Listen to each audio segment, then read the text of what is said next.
ஷர்மிளா, டெல்லியில் தற்போது சிபிஐ அலுவலகத்திற்கு உள்ளே இருக்கும் தாவேகா தலைவர் விஜயிடம் என்னென்ன கேள்விகள் கேட்கப்பட்டுள்ளன, அதற்கு அவர் என்ன பதிலளித்தார், தாவேகா தலைவர் விஜய் இன்று எவ்வளவு நேரம் விசாரணைக்கு உள்ளாக்கப்படுவார் என்ற கேள்விகள் எழுந்திருக்கின்றன.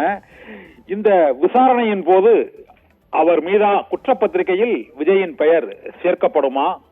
தண்ணீர் பாட்டில்களை பேருந்திலிருந்து எரியும் போது கூட்ட நெரிசல் ஏற்பட்டதை நீங்கள் கவனித்தீர்களா இல்லையா? நாமக்கல்லில் இருந்து கரூருக்கு வருவதற்கு ஏன் இவ்வளவு காலதாமதம் ஆனது, அது குறித்து நீங்கள் முன்னரே அறிவீர்களா என்ற பல்வேறு கேள்விகள் தொடர்ந்து எழுப்பப்படுகின்றன.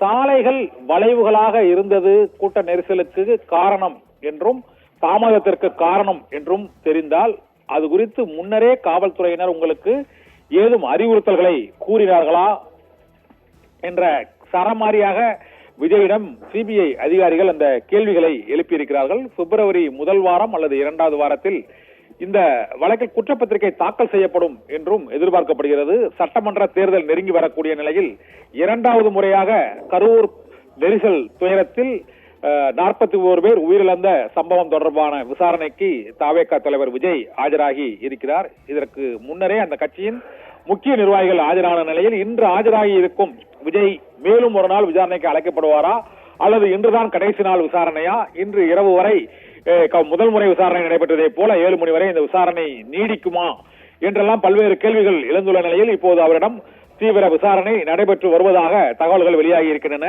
அதில் சிபிஐ வைத்துள்ள மிக முக்கியமான கேள்விகள், இந்த 41 பேர் உயிரிழப்பதற்கு காரணமான கூட்ட நெரிசலை முன்னரே உங்களுக்கு கணிக்க முடியவில்லையா?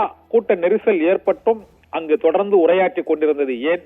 மேலும் அவர்கள் தண்ணீர் கேட்டு நெரிசலில் கூச்சலிட்ட போதும் ஒரு சிறுமி காணாமல் போனதாக தாங்களே அறிவிப்பை வெளியிட்ட போதிலும் அத்தோடு பேச்சை நிறுத்தி மீட்பு பணியில் ஏன் மற்றவர்கள் ஈடுபடவில்லை என்றும் உயிரிழப்பை தவிர்ப்பதற்கு ஏன் தாவேகா நிர்வாகிகள் என்னென்ன முயற்சிகளை மேற்கொண்டார்கள், காவல்துறையினர் என்னென்ன ஒத்துழைப்பை அளித்தார்களா இல்லையா என்பது உள்ளிட்ட பல்வேறு கேள்விகளை கேட்டு இன்று குறுக்கு விசாரணை என்றால் அவர் கூறிய பதில்களும் அதற்கு மற்றவர்கள் காவல்துறை அதிகாரிகள், பொதுமக்கள், பாதிக்கப்பட்டோர் உள்ளிட்டோர் அளித்த பதில்களும் ஒப்பிடப்பட்டு இவை மாறுபட்டு இருக்கிறதே, நீங்கள் என்ன காரணம் கூறுகிறீர்கள், நீங்கள் கூறிய பதிலில் உறுதியாக இருக்கிறீர்களா அல்லது மாறுபட்ட வேறு கருத்துக்களை கூற விரும்புகிறீர்களா என்றெல்லாம் இந்த குறுக்கு விசாரணையில் விஜயிடம் இன்று கேள்விகள் எழுப்பப்படும் என தெரிகிறது.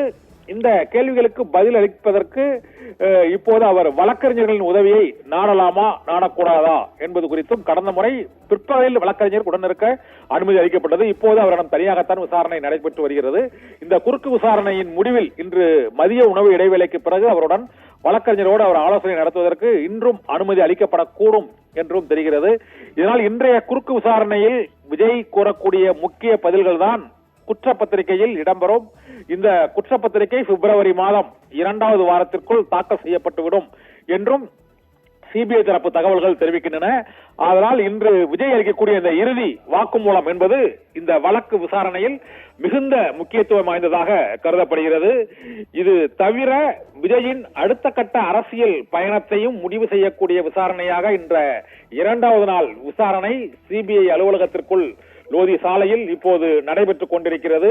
இந்த விசாரணைக்கு பின்னரே விஜயின் பிரச்சார பயண திட்டம் திட்டமிடப்பட இருக்கிறது.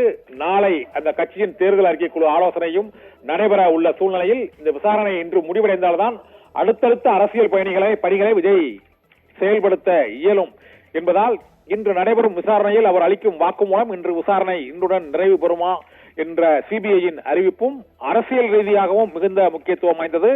மற்றும் இந்திய அரசியல் வரலாற்றிலேயே இதுவரை இல்லாத அளவுக்கு பிரச்சார பயணத்தின் போது 41 பேர் உயிரிழந்த சம்பவமானது ஒட்டுமொத்த இந்தியாவும் அனைத்து மாநிலங்களிலும் தேர்தல் பிரச்சார மற்றும் சாலை பயண அரசியல் தலைவர்களின் அந்த நிகழ்ச்சி நிரலை வடிவமைப்பதற்கும் இந்த விசாரணையின் முடிவு மிகுந்த முக்கியத்துவம் என்பதால் கரூர் வேலுச்சாமிபுரத்தில் சிக்கலுக்கு காரணம் அரசு அதிகாரிகளா, தாவேகா நிர்வாகிகளா, விஜயின் ரசிகர்களா அல்லது திட்டமிடல் இல்லையா என்பது உள்ளிட்ட பல்வேறு சந்தேகங்களுக்கு விடை காணும் வகையில் இன்றைய இறுதிக்கட்ட விசாரணை தாவேகா தலைவரிடம் நடைபெற்றுக் கொண்டிருக்கிறது.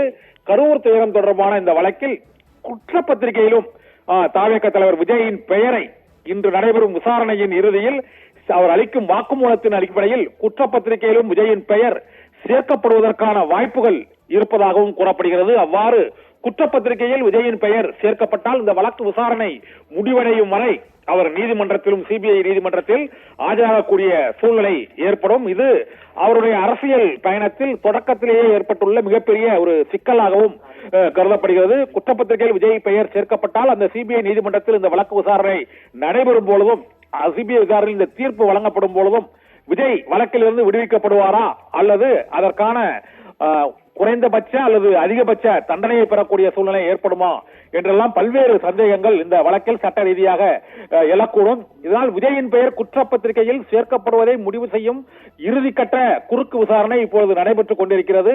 இந்த விசாரணையின் போது விஜய் அளிக்கக்கூடிய அந்த பதில்களை பொறுத்துதான் இந்த கரூர் பெருந்துயரத்திற்கு தாவேகா தலைவரும் காரணமா இல்லையா, அல்லது அரசு காவல்துறை அதிகாரிகள் மட்டுமே காரணமா இல்லையா, அல்லது கூட்ட நெரிசல் மட்டும்தான் இந்த 41 பேர் உயிரிழப்புக்கு காரணமா என்பது உள்ளிட்ட பல்வேறு முடிவுகளை இறுதி செய்வதற்கு இந்த விசாரணையில் அவர் பிப்ரவரி மாதம் தாக்கல் செய்யப்பட்டுள்ள குற்றப்பத்திரிகையில் இடம்பெறக்கூடிய முக்கிய அம்சங்கள், அந்த குற்றப்பத்திரிகையில் சேர்க்கப்படக்கூடிய முக்கிய நபர்கள் ஆகியவையும் விஜயிடம் இன்று நடைபெறக்கூடிய இந்த விசாரணையின் இறுதியில் தான் முடிவு செய்யப்படக்கூடும் என எதிர்பார்க்கப்படுகிறது.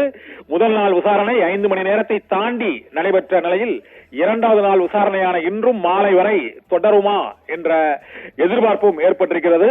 இந்த விசாரணைக்கு பின்னரே விஜயின் சட்டமன்ற தேர்தல் பயண திட்டமும் வடிவமைக்கப்பட இருப்பதால் இன்றைய விசாரணையோடு விஜயிடம் நடைபெறும் விசாரணை நிறைவு பெறுமா என்ற கேள்வியும் எழுந்திருக்கிறது. இன்று மாலைக்குள் அத்தனைக்கும் விடை கிடைக்கும் என எதிர்பார்க்கப்படுகிறது. சர்மிளா.